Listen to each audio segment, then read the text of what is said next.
Magandang araw po sa inyong lahat mga karibin natin at welcome back dito po sa ating munting channel Pinas News Review, kung saan re-reviewin po natin ang mga mahalagang balita dito sa Pilipinas. Mga simpleng komento sa mga issue dito sa Pinas. At eto nga mga karibin natin, Speaker Martin Romualdez makapangyarihan. Daig pa si PBBM at BP Sara. Yan mga karibin natin ang ating alamin. Mula po rito sa channel ni Taong Kalye. Yan mga karibin natin, nasa description po ang full video link ng balitang ito. Subscribe na po kayo kay Taong Kalye, right? At kung bago ka pa lang at di pa po nakapag-subscribe sa ating muntong channel, please don't forget to subscribe. At i-click na rin po ang bell notification para updated ka po sa lahat ng ina-uploads nating reaction video. At eto na nga, sama-sama at sabay-sabay po natin pakinggan, panoorin at bigyan ng reaksyon ang balitang ito. Eto na po. Meron palang way, mga friends. Meron palang way na makulong yung sa tingin nila ng Kongreso na hindi gumagawa ng mabuti. Okay? Na hindi kailangan ng warrant of arrest. Hindi mo pwedeng i-challenge yung pagkakakulong mo. Ito nga mga kababayan, sa pangyayari kay Ka-Eric sa hindi pagsabi sa Kongreso kung sino ang kanyang source, ikinulong si Ka-Eric sa Kongreso ng 1 buwan hanggang hindi magsasalita si Ka-Eric kung sino ang kanyang source. Ganito pala makapangyarihan ang Kongreso kahit walang arrest warrant, kaya nila magpako kung basta hindi sumasang-ayon sa kanilang gusto. Kahit si Ka-Eric ay protektado ng batas na sotolo, pinapakita lang ng Kongreso sa ginawa nila kay Ka-Eric ang hindi pagsunod nila sa Constitution, at ito ay banta rin sa mga mamahayag. Ito ang aalamin natin sa video na ito. Kung bago ka lang sa aking YouTube channel, baka pwede makahingi ng like at subscribe at click mo na rin ang notification bell para updated ka sa aking nilalabas na bagong video. Salamat po. So ngayon, nagkakabangayan na sila, and si Ka-Eric is steadfast sa kanyang paninindigan na hindi niya i-reveal ang kanyang source dahil siya ay protektado ng batas. Ngayon, ang Kongreso ay napikon. Okay, napikon. Bakit ayaw daw ni Ka-Eric i-reveal ang kanyang source? So, ang ginawa ngayon ng Congress, kinontempt si Ka-Eric, no? Sinight for contempt. Si Lorraine Badoy ay sumunod din na contempt siya. So, ngayon dalawa, si Ka-Eric at si Lorraine ay nakakulong sa Kongreso. Okay, nakakulong sila sa Kongreso. At hindi rin alam kung kailan din sila pwedeng lumabas. Okay? And according to latest information mula kay Lorraine Badoy, sabi ni Lorraine Badoy, they are not releasing us. Bakit daw? Sabi ni Lorraine, indefinite detention. Okay?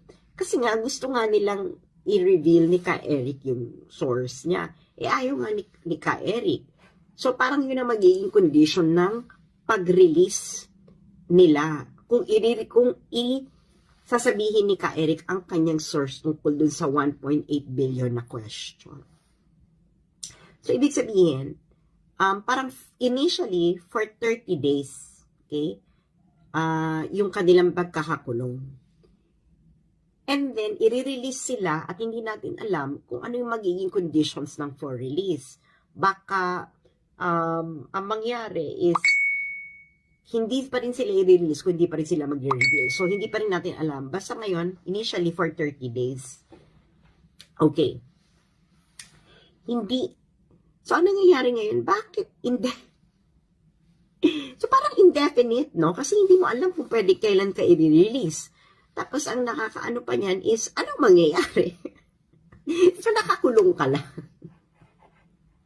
Nakakulong lang sila, and they are now on hunger strike. Diba? Si Ka-Eric at Lorraine. Kasi nga, bakit sila kinulong?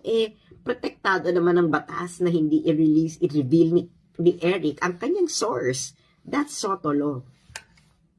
Anyway, so ito na ang bago. Okay? So yan nga mga karibyo natin, no? Marami po sa ating mga kababayan ang nanggigigil no? Dito sa ginawa nila kay Doc Lorraine Badoy at saka ka Eric mga karibyo natin, no?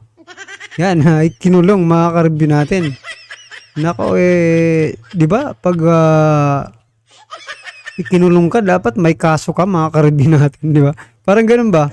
Di ba? Dapat may kaso. O eto, sinasabi nga ni Ma'am Sas, mga karibyo natin, indefinite yung pagkakakulong, ha? Hindi alam kung kailan sila palalayain, mga karibyo natin. Ano bang nagawa nila sa ating bayan?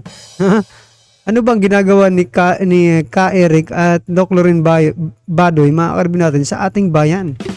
Diba sila po yung naglalahad ng mga ginagawang kalokohan, no?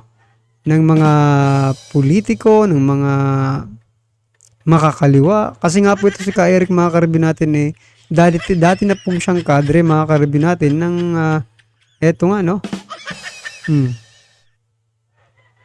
Dati nilalahad niya, ibinubulgar niya kung ano po yung kalakaran, no? Diyan sa makakaliwa. Pero ngayon sila po ang target. Ngayon nga po nagtatanong po yung taong bayan, no? Baka isunod nila si BP Sara, mga karibyo natin, no? Na ipakulong. Kasi yun naman talaga yung, di ba? Yun naman talaga yung purpose nila, yung goal nila, mga karibyo natin. Di ba? O ang patalisikin si BP Sara. Posible kaya, mga karibyo natin, di ba? Posible yan kasi tingnan niyo dito nga kay Ka Eric at saka Doc Lorraine na ano nila nagawa nila, mga karibyo, ha. May possibility pero hindi natin masabi, mga karibyo natin, kasi nga po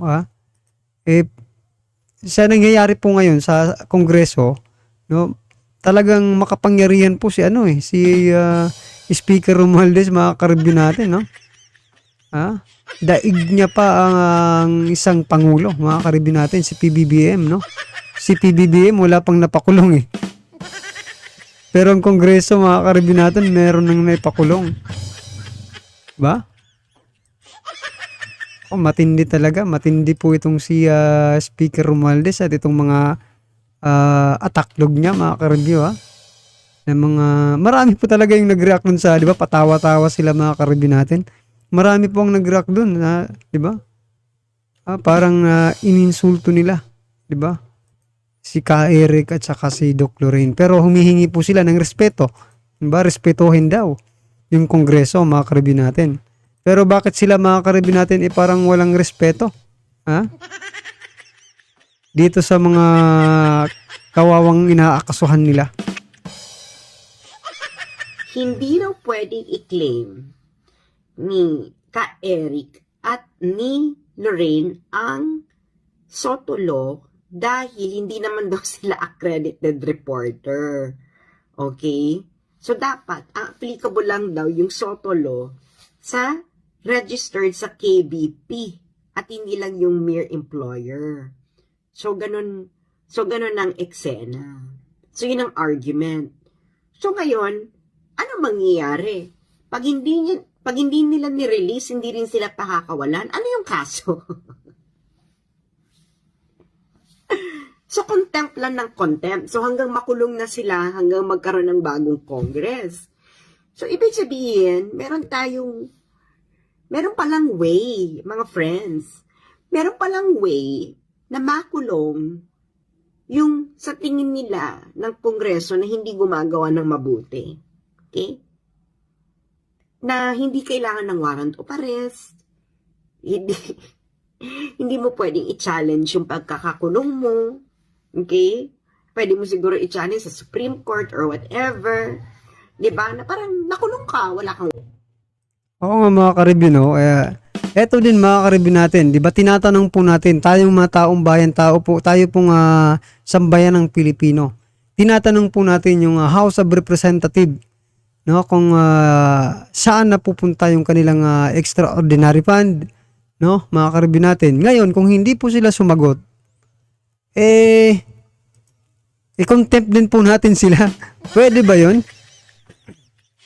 Mga karibyo natin, pwede bang i-contempt natin itong mga congressman na ito dahil 'di ba matagal na po tayong humihingi ng resibo patungkol po dito sa extraordinary fund na hanggang ngayon hindi pa nila sinasagot.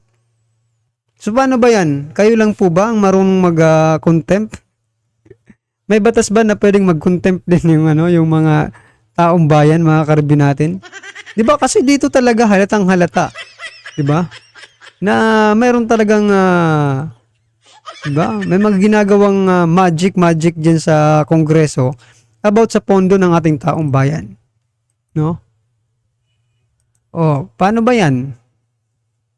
Contempt na rin natin tong mga congressman na ito, mga kareview natin, para matigil ng mga nito. Kasi isipin mo si Doc Lorraine at saka si Ka Eric, mga kareview natin, kung napapanood nyo po sila.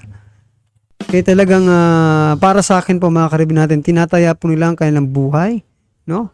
Para ilahad yung mga, 'di ba? Yung mga kalakaran dyan sa mga makakaliwa, mga kareview natin, kung paano sila diba, na-organize. Oh.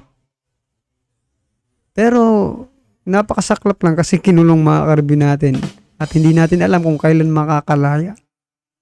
Ngayon, ang tanong naman, mga kareview natin, kung, diba, matagal na pong hinahanap yan na extraordinary fund, pero hindi nila sinasagot. O, i-contempt na natin to. Warrant of arrest, nakulong ka. You're detained. Forever ka na dyan kung gugustuhin ng Kongreso, di ba? So ngayon, ang eksena, napakaganda ng pulisiya ng Kongresong ito.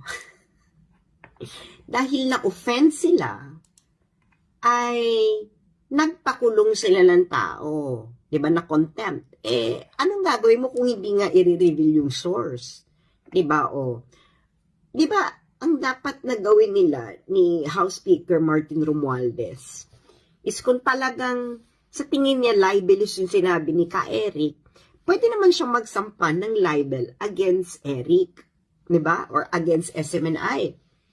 Kasi, if they really believe na it is libelous, meron talagang batas punishing libel. Ang tanong, bakit hindi nilang kasuhan ni House Speaker Romualdez si Eric ng libel? Hindi ba? Yung libel, may bail pa yon. Can you imagine, pwede ka magbayad ng bail para hindi ka makulong. Ito si Eric at si Lorraine, hindi sila pwede mag-bail para makalabas sila. Tatapusin nila yung 30 days ng pagkakakulong nila. So ibig sabihin, so yan, mga kareview natin, paano po nga po makakapag-bail, no? Paano makakapagpiyansa ito, opinion lang ito, mga kareview natin, paano po makakapagpiyansa si Doc Lorraine at saka si Ka Eric, mga kareview natin, wala namang kaso, formal na kaso, mga kareview natin. 'Di ba? Para kasi dito, dinedetain lang sila dyan sa Congress, mga kareview, no? Parang pinipigilan lang silang makapagsalita. Dito sa Kongreso, sa kanilang sa hearing na ito. 'Di ba? Kasi ayaw tanggapin yung explanation Talaga naman. Mas matindi yung punishment nila. Sa tingin ko, mas matindi yung punishment nila sa libel. Kasi sa libel, pwede kang magsampa ng bail Ito, wala.